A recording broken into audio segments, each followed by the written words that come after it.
ஒவ்வொரு நாளும் புதுசாக மண்ணுக்கடியில் புதைஞ்சு போன நிறைய விஷயங்களை ஆராய்ச்சியாளர்கள் கண்டுபிடிச்சி எடுத்துக்கிட்டே தான் இருக்காங்க. சின்ன சின்ன பானை ஓடுகளில் ஆரம்பித்து பதப்படுத்தப்பட்ட உடல் வரைக்கும் நிறைய விஷயங்களை மண்ணுக்கடியிலிருந்து எடுத்துகிட்டு தான் இருக்காங்க. அப்படி தான் பல ராஜ்யங்கள் கடலால் அழிக்கப்பட்டிருக்கு. அதனால கடலுக்குள்ளேயும் நிறைய வரலாற்று விஷயங்கள் கிடைக்கும்னு சில முக்கியமான கடல் பகுதிகள்லையும் ஆராய்ச்சி பண்ண ஆரம்பிக்கிறாங்க. ஆரம்பத்தில் கடலுக்கடியில் சின்ன சின்ன பொருட்களாக கிடச்சிட்டு இருந்தாலும் ஒரு கட்டத்துக்கு மேலே இவ்வளவு நாட்களாக வெறும் கட்டுக்கதைகள்னு நம்பப்பட்ட உயரமான கோபுரங்கள், அழகான சிலைகள், சிற்பங்கள்னு இப்படி பல விஷயங்கள் நிறைஞ்சிருந்த பல ஆயிரம் வருஷத்துக்கு முன்னாடி கடலுக்கடியில் மூழ்கி போன மிக பிரம்மாண்டமான ஒரு பெரிய நகரத்தையே கண்டுபிடிக்கிறாங்க. அந்த நகரத்துடைய பெயர் தான் கனோபஸ். கடலுக்கடியில் மூழ்கி இருந்த ஒரு நகரத்தை எப்படி கண்டுபிடிச்சாங்க? இந்த கனோபஸ் நகரத்துக்கும் எகிப்திய பேரழகி கிளியோபட்ராக்கும் என்ன சம்பந்தம்? வெறும் கட்டுக்கதைகள்னு நம்பப்பட்ட ஒரு நகரத்தை எப்படி உண்மைன்னு நிரூபித்தாங்க? இப்படி எல்லா விஷயங்களையும் வாங்க பார்க்கலாம்.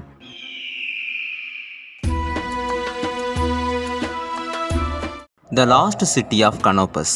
எகிப்துடைய அட்லாண்டிஸ்னு சொல்லக்கூடிய இந்த நகரத்தை 1990கள் வரைக்கும் எகிப்திய புராண கதைகள் மாதிரி இந்த நகரத்தை பற்றின கதைகளையும் கற்பனை கதையும் தான் எல்லா ஆராய்ச்சியாளர்களும் நினச்சிட்டு இருந்தாங்க.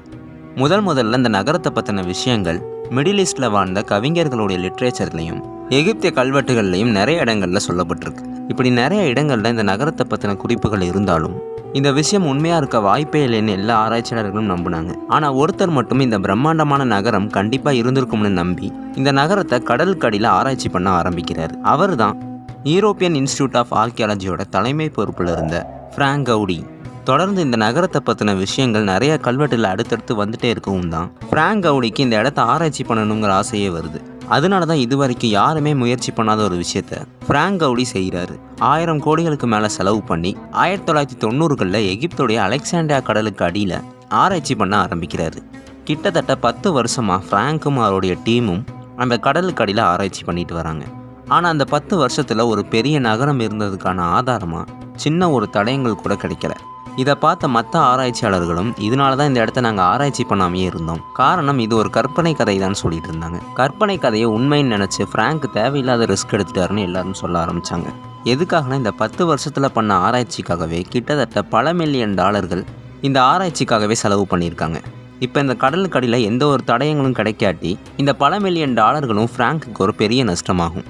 இல்லைன்னா இந்த பிரம்மாண்டமான நகரம் இருந்ததுக்கான சின்ன ஒரு தடயங்கள் கிடைச்சாலும் கூட கற்பனைன்னு சொல்லப்பட்ட ஒரு பெரிய நகரத்தை கண்டுபிடிச்ச பெருமை ஃப்ராங்க்குக்கு தான் வரும்.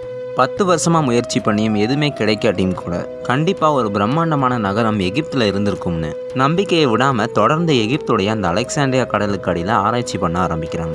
இந்த ஆராய்ச்சிக்காக மட்டும் ஃப்ராங்க்குடைய டீமில் 50க்கும் மேற்பட்ட ஆர்கியாலஜிஸ்ட் ஒர்க் பண்ணியிருக்காங்க.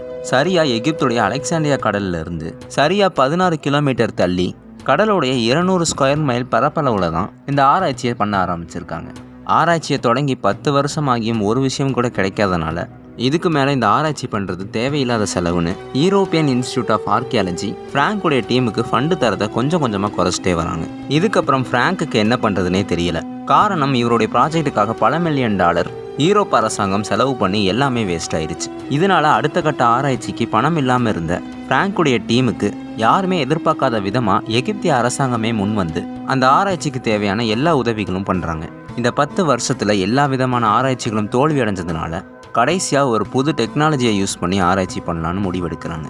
கடலுக்கு மேலே இருந்தே கடலுக்கு அடியில் உள்ள விஷயங்களை கண்டுபிடிக்கக்கூடிய ஜியோஃபிசிக்கல் ஸ்கேனிங் டெக்னாலஜின்னு ஒரு ஸ்கேனிங் மெத்தடை பெரிய பரப்பளவுக்கு கடல் தளத்தில் யூஸ் பண்ணுறாங்க.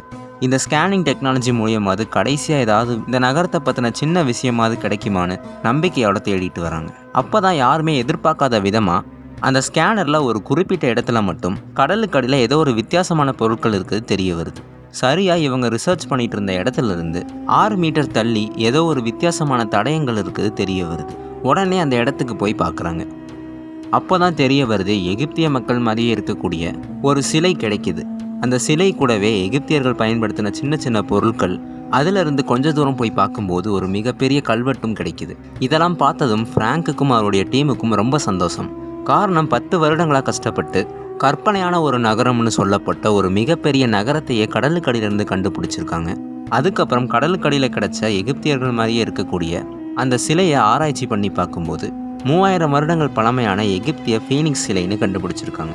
அதுக்கப்புறம் அந்த சிலைக்கு பக்கத்துலேயே 103 மீட்டர் நீளமுடைய மிகப்பெரிய ஒரு சுவரை கண்டுபிடிக்கிறாங்க. அந்த சுவற்றில் எகிப்திய கல்வெட்டுகளில் பொறிக்கப்பட்ட எழுத்துக்கள் மாதிரியே அதே எழுத்துக்களில் நிறைய விஷயங்கள் பொறிக்கப்பட்டிருக்கு. இந்த பிரம்மாண்டமான சுவரை ஆராய்ச்சி பண்ணி பார்த்தப்ப தான் இந்த நீளமான சுவர் ஒரு நகரத்துடைய பேஸ்மெண்ட்டாக இருந்திருக்கும்னு தெரிய வருது.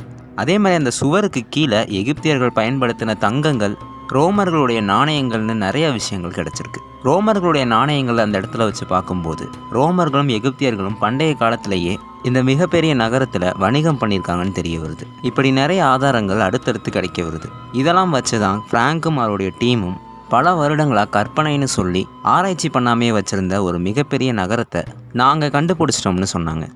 இந்த நகரம் தான் 3000 வருடங்களுக்கு முன்னாடி கடல் சீற்றத்தால் கொஞ்சம் கொஞ்சமாக கடலுக்குள்ளே மூழ்கி போன பிரம்மாண்டமான எகிப்துடைய அட்லாண்டிஸ்ன்னு சொல்லக்கூடிய த லாஸ்ட் சிட்டி ஆஃப் கனோபஸ். இந்த நகரத்தை பற்றி எகிப்திய புராணங்கள்லையும் நிறைய லிட்ரேச்சர்ஸ்லையும் எந்த அளவுக்கு இந்த நகரத்தை பற்றி சொல்லியிருக்காங்கன்னா, உலகத்தில் உள்ள எல்லா விஷயங்களும் இந்த ஒரு நகரத்தில் கிடைக்கும். இந்த நகரத்தில் வாழ்ந்த எல்லாருமே செல்வந்தர்களாக தான் இருந்தாங்க. இந்த நகரத்தோட கட்டிடங்கள் எல்லாம் வான அளவுக்கு உயரமாக இருக்கும். எகிப்திய மன்னர்களும் ராணிகளும் இந்த நகரத்தில் தான் வந்து தங்குவாங்க. அதே மாதிரி வணிகத்திலையும் முக்கியமான ஒரு இடமா இந்த கனோபஸ் நகரம் இருந்திருக்கு. மொத்தத்தில் உலகத்தோட சொர்க்கமாக இந்த கனோபஸ் நகரத்தை தான் எகிப்திய கல்வெட்டுகளில் சொல்லியிருக்காங்க. இவ்வளவு அழகான இந்த நகரம் கடல் சீற்றத்தால் தான் கொஞ்சம் கொஞ்சமாக கடல் கடியில் மூழ்கியிருக்கு. இப்படி கடல் கடியில் மூழ்கி போன ஒரு நகரத்தை தான் நாங்கள் மீண்டும் கண்டுபிடிச்சிருக்கோம்னு சொன்னாங்க ஃப்ராங்கும் அவருடைய டீம்மேட்ஸும். அடுத்ததாக இந்த கனோபஸ் நகரத்துக்கும் எகிப்திய பேரழகியான கிளியோபட்ராவுக்கும் இருக்க தொடர்பை தேட ஆரம்பிக்கிறாங்க. காரணம், எகிப்திய மர்மங்களில் முக்கியமான ஒன்று தான் கிளியோபட்ராவுடைய மரணம். எகிப்தில் ஒரு பெண்ணாக பல வருடங்கள் ஆட்சி பண்ண கிளியோபட்ரா எப்படி இறந்தாங்கங்கிற விஷயம் இன்னைக்கு வரைக்கும் சந்தேகத்துக்குரிய ஒன்றா தான் இருக்குது. கிமு 30 ரோமர்கள் போரிட்டு எகிப்தை கைப்பற்றினதுக்கு அப்புறம் தான் கிளியோபட்ரா இறந்து போயிருக்காங்க. சில பேர் கிளியோபட்ரா விஷமுள்ள பாம்பை தன்னைத்தானே கடிக்க விட்டு இறந்து போயிட்டாங்கன்னு சொல்கிறாங்க. ஆனால் இந்த விஷயத்துக்கான ஆதாரம் போதுமான அளவுக்கு இல்லை. அதே மாதிரி எகிப்தில் இது வரைக்கும் நிறைய மம்மி கண்டுபிடிச்சிருந்தாலும் இதுவரைக்கும் கிளியோபட்ராவோட உடல் மட்டும் கிடைக்கவே இல்லை. இதனால தான் ஆராய்ச்சியாளர்களுக்கு என்ன தோணுதுன்னா, கிளியோபட்ரா வாழ்ந்த காலத்தில் இந்த நகரம் இருந்திருக்கு. அதனால கிளியோபட்ரா இறந்ததுக்கப்புறம் அவங்க உடலை இந்த கனோபஸ் நகரத்திலே பதப்படுத்தி வச்சுருப்பாங்க. பின்னால் இந்த நகரமே கடலுக்கடியில் மூழ்கும் போது கிளியோபட்ராவோட உடலும் கடலுக்கடியில் மூழ்கி போயிருக்கும்னு சொல்கிறாங்க. ஆனால் கிளியோபட்ராவுக்கும் இந்த கனோபஸ் நகரத்துக்கும் இருக்க தொடர்பு தெரிஞ்சுக்கணும்னா இன்னும் டீப்பாக கடலுக்கடியில் ஆராய்ச்சி பண்ணும்போது தான் கிளியோபட்ராவை பற்றின நிறைய ரகசியங்கள் வெளி உலகத்துக்கு தெரிய வரும். எகிப்தை கைப்பற்றினதுக்கு அப்புறம் ரோமர்கள் இந்த கனோபஸ் நகரத்துடைய அழகை பார்த்து ரொம்பவும் ஆச்சரியப்பட்டாங்க. அதனாலேயே ரோம நாட்டிலையும் கனோபஸ் மாதிரியே ஒரு சின்ன நகரத்தை உருவாக்குனாங்க. எந்த அளவுக்கு கனோபஸ் ஒரு அழகான நாடுனா, அந்த இடத்தை கைப்பற்ற வரக்கூடிய எதிரி நாட்டு மன்னர்களே பார்த்து மயங்கி போகிற அளவுக்கு பிரம்மாண்டமான ஒரு நாடாக இருந்தது எகிப்துடைய த லாஸ்ட் சிட்டி ஆஃப் கனோபஸ். வெறும் கட்டுக்கதைகள்னு ஆராய்ச்சி பண்ணாமே விட்டுருந்தா இப்படி ஒரு பெரிய நகரம் இருக்கிறதே இன்னைக்கு நமக்கு தெரியாமல் போயிருக்கும். அதே மாதிரி தான் தமிழ் கல்வெட்டுகள்லையும் சுவடுகள்லையும் அதிகமாக சொல்லப்பட்ட கடலுக்கடியில் மூழ்கி போன குமரி கண்டத்தை ஆராய்ச்சி பண்ணும்போது தான் தமிழர்களை பற்றியும் தமிழ் மக்களுடைய வரலாற்றுகளை பற்றியும் வெளி உலகத்துக்கு நிறைய விஷயங்கள் தெரிய வரும். நீங்கள் குமரி கண்டத்தை ஆய்வு பண்ணுறது முக்கியமான ஒன்று தான் நினைக்கிறீங்களான்னு மறக்காமல் கமெண்ட்டில் சொல்லிடுங்க. அதே மாதிரி இந்த வீடியோவை லைக் பண்ணிவிட்டு இன்னும் நிறைய சுவாரஸ்யமான விஷயங்களை தெரிஞ்சுக்க மிஸ்டர் ஹிஸ்டோரியன் தமிழ் சேனலையும் சப்ஸ்கிரைப் பண்ணிடுங்க. இதுவரைக்கும் சப்ஸ்கிரைப் பண்ணி ஆதரவு தெரிவித்த நண்பர்கள் அனைவருக்கும் ரொம்ப நன்றி.